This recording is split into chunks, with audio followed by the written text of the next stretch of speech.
இயற்கை வேளாண்மையை ஊக்குவிக்கிறதுக்கு மாநில அளவில் நம்மாழ்வார் விருது, மாவட்ட அளவில் அஞ்சலை அம்மாள் விருது, இது மாதிரி விவசாயிகளுக்கு இடையே போட்டியை உருவாக்கி நல்ல முறையில் இயற்கை மண்ணையும் விவசாயிகளையும் பாதுகாக்கிற திட்டங்கள் நிறைய கொண்டு வந்திருக்காங்க. இதை வரவேற்கிறோம். பயிர்க்கடன் பார்த்திங்கன்னா அவங்க சொல்லியிருக்கிறது நல்ல விவசாயிகள், அதாவது கரெக்டாக கட்டிக்கிட்டு வர்ற கரண்ட்டில் இருக்கிற விவசாயிகளுக்கு தள்ளுபடின்னு சொல்லியிருக்காங்க. அது குறைந்த அளவில் தான் இருக்குது. அதை நாங்கள் முதலமைச்சர் இங்கே தஞ்சாவூரில் என்ன சொன்னாங்களோ அதன்படி செய்வாருன்னு இன்னமும் எதிர்பார்த்துக்கிட்டு இருக்கோம். கண்டிப்பாக அவர் செய்வாங்கிற நம்பிக்கை எங்களுக்கு இருக்குது. வாடகைகளுக்கு பொறியியல் துறை மூலம் இயந்திரங்கள் வழங்குவதற்காக 19,25 லட்சம் ரூபாய் நிதி ஒதுக்கீடு செய்திருக்கிறார். அது உண்மையில் வரவேற்கத்தக்கது. ஆனால் அந்த வரவேற்கத்தக்க செயல் விவசாயிகளுக்கு பயனுள்ளதா என்றால் இல்லை. அதை தான் நாங்கள் சொல்வோம். ஏன்னா எத்தனையோ பொறியியல் துறையில் எத்தனையோ இயந்திரங்கள் இன்னமும் அப்படியே தான் கிடக்குது. இதை மறுபரிசீலனை செய்து விவசாயிகளிடையே அந்த இயந்திரங்களை கொடுத்தால், விவசாயிகள் குழுக்களுக்கு இந்த இயந்திரங்களை கொடுத்தால் ஒவ்வொரு ஒன்றியத்துக்கும் பயனுள்ள அந்த விவசாயிகளுக்கு பயனுள்ளதாக வாடகைக்கு விடுவார்கள். நம்ம கையில் இருக்க செல்ஃபோன் மூலமாக நம்மளுடைய நிலம் எங்கே இருக்குது, அந்த நிலத்தில் என்ன இருக்குது, எப்படி இருக்குங்கிறத பார்க்குறதுக்கெல்லாம் நிறைய வாய்ப்புகள்லாம் கொடுத்துருக்குறாங்க.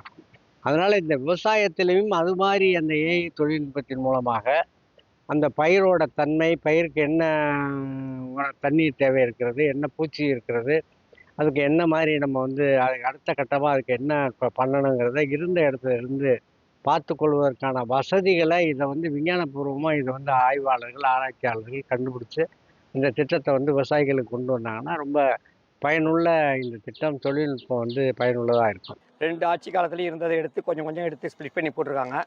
இருந்தாலும் விவசாயிகள்கிட்ட கொஞ்சம் ஆலோசனை கேட்டதுலேயும் குறிப்பெடுத்திருக்காங்க. அதுலேயும் சிலது வந்திருக்கு. ஆனால் எல்லாத்தையும் டச் பண்ணியிருக்காங்க, எல்லாத்தையும் தொட்டு பார்த்துருக்காங்க. தவிர அமௌண்ட்டு சிலதில் குறைச்சிருக்காங்க, சிலதில் கூட்டியிருக்காங்க நிதி பற்றாக்குறையினால். அதனால் சில இதில் கூட்டியிருக்காங்க. இதேமாரி டிபிசியில் இவ்வளோ நெல் முளைக்கிது, பேப்பரில் போடுறாங்க, நியூஸில் போடுறாங்க. அதுக்கு ஷெட்டு கட்டணும்னு, அதுக்கு அதிக அளவு நிதி ஒதுக்கணும்னு அதுக்கு போதுமான ஒதுக்கலை. அதேமாரி முன்னாடியே 10-20 வருஷத்துக்கு 15 வருஷத்துக்கு முன்னாடிலாம் ஏழை விவசாயிகளுக்கு, விவசாய தொழிலாளர்களாக பெண்களுக்கு குறிப்பாக ஆடு மாடுகள் கொடுத்தாங்க. அதை தொடர்ந்து கொடுக்குறேன்ருக்காங்க. அது நல்ல விஷயம். இப்போ முதலமைச்சர் மாடு 10,000 மாடு பெண்களுக்கு கொடுக்குறோம்ன்றிருக்காரு.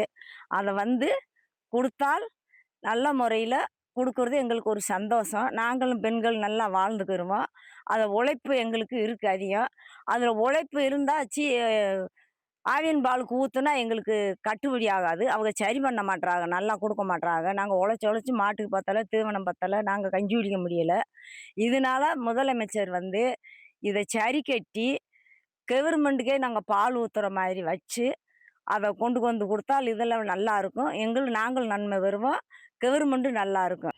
மழை நீர் அப்படி மழை அடித்ததுமே எல்லாமே கீழே ட்ரை ஆகிடுது. ஏன்னா மழை நீர் தேக்கம் இல்லை. அது வட்ட கிணறுகள் வேணும், ஃபார்ம் பாண்ட் வேணும் அப்படிங்கிறத நான் அதில் கேட்டிருந்தேன். அப்போ கேட்கும்போது இந்த வட்ட கிணறு அமைக்கிறதுக்கு மானியமும், ஃபார்ம் பாண்ட் பண்ணுறதுக்கு 100% மானியமும் தரேன் என்று சொல்லி பட்ஜெட்டில் அறிவிச்சிருக்காங்க. சொல்லக்கூடிய பட்ஜெட்டில் நல்ல விதமான ஒரு நல்ல நீலகிரிக்கு ஒரு விடிவு காலம் வர மாதிரி ஒரு பட்ஜெட் இருக்குது. இந்த மாதிரி பருத்தி, கரும்பு பெருக்கம் அப்படின்ட்டு எதாவது நம்மளுக்கு விவசாயிகளுக்கு பணத்தை அதிகமாக லாபம் தரக்கூடியதோ அதுக்கெல்லாம் ஸ்பெசிஃபிக்காக சொல்லியிருக்காங்க. அதை நாங்கள் வரவேற்கிறோம். ஆனால் நாங்கள் எதிர்பார்த்த கூட்டுறவு கடன் தள்ளுபடி இன்னும் சொல்லலை. அது நேற்று எங்கள் விவசாய சங்கம்லாம் கூட்டி பேசி ஒரு 2 வாரம் டைம் கேட்டிருக்காங்க. அதனால் மற்ற மானியங்கள்லாம் குறைச்சிட்டு கூட்டுறவு கடனை எங்களுக்கு தள்ளுபடி பண்ணால் இந்த விவசாயெல்லாம் கடன்லேருந்து மீளுவாங்க. எங்களுக்கு இப்போ வேளாண் துறை சரி, விஜய் பதிவேற்றம் சரி, நாங்கள் பலவிதமான கோரிக்கைகள் வைத்துள்ளோம். வேளாண் தள்ளுபடி, வேளாண் அதாவது இப்போ கூட்டுறவு சொசைட்டியில் வாங்கின கடன்களை முழுமையாக தள்ளுபடி செய்ய வேண்டும் என்று நாங்கள் ஆட்சி அமைக்காததுக்கு முன்னாடியே பிடிச்சி கோரிக்கை வச்சுருக்கோம். விவசாயிகளுக்கு இந்த திட்டத்தை உருவாக்கி இந்த திட்டத்தை நீங்கள் முழுமையாக கவனம் எடுத்து விவசாயிகள் தள்ளுபடியை முழுமையாக தள்ளுபடி செய்ய வேண்டும்.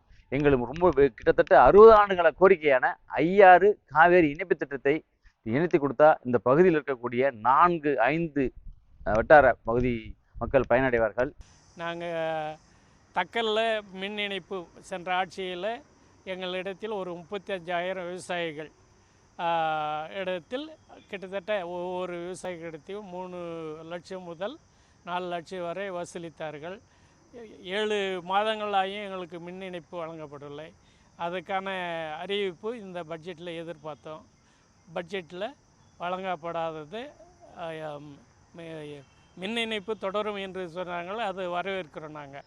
கிள்ளிக்குளத்தில் 7,10,00,000 ரூபாய்க்கு நீங்கள் நிதி ஒதுக்கிறீங்க. விதை வந்து தரமான விதையை கொடுக்கணும், ஃபெயிலர் ஆயிடப்படாது. அந்த விதையை கொடுத்தேன்னா விவசாயிகள் முன்னேறணும். அதுக்கு ரொம்ப நன்றி. அந்த தூத்துக்குடி மாவட்டமே ரொம்ப நன்றி.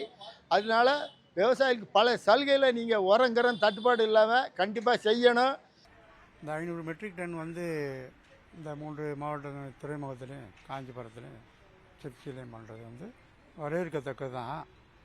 இந்த குளிர்பான சாதன பெட்டிகள் அமைக்கிறதுனால பழங்கள் கெட்டு போகாமல் ஏற்றுமதியாளருக்கு கொஞ்சம் ஒரு நல்ல ஒரு செய்தியாக அமையுது. அதே போல் இந்த நெல் கொள்முதல் பண்ணுறாங்கள, அந்த கொள்முதலுக்கும் இந்த செட்டு அமைச்சு கொடுத்தா இன்னும் விவசாயிகளுக்கு இன்னும் பயனுள்ளதாக இருக்கும். இயற்கை இடர்பாடுகளில் அதிகபட்சமாக பாதிக்கப்படுறது விவசாயிகள் தான். ஸோ அதை பாதுகாக்கும் விண்ணமாக இந்த புதிய அரசு அமைஞ்சவுடன் எங்களுக்கு இந்த தார்பா போன்ற சில பாதுகாப்பு விவசாய பொருட்களை பாதுகாக்க வேண்டிய பொருட்களை கொடுத்தது உண்மையிலே ரொம்ப மகிழ்ச்சியாகவும் ரொம்ப சந்தோஷமாகவும் வரவேற்கிறோம்.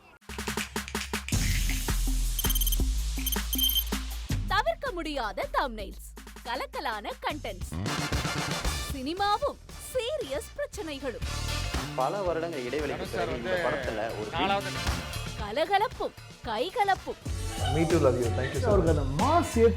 போயிட்டே தான் இருக்காரே தவிர பிரேக்கே இல்லாமல் பிரேக்கிங் நியூஸ் சொல்லும் தந்தி டிவி ஆப். இன்ஸ்டா தலைமுறை வரை இறங்கி அடிக்கும் தந்தி டிவியின் டிஜிட்டல் எக்ஸ்க்ளூசிவ். அது தண்ணிக்குள்ள போகும்போது ஹேங் ஆயிடுச்சு. உங்களுக்கு விஜய் சார் எந்த அளவுக்கு ரொம்ப பிடிக்கும்? Of course, Malayalis are huge Vijay sir fans. ரெண்டு பேருமே ரொம்ப பிடிக்கும் எனக்கு. தந்தி டிவி ஆப்பை இலவசமா டவுன்லோட் செய்யுங்க, ஃபாலோ பண்ணுங்க, சப்ஸ்கிரைப் பண்ணுங்க, என்ஜாய் பண்ணுங்க.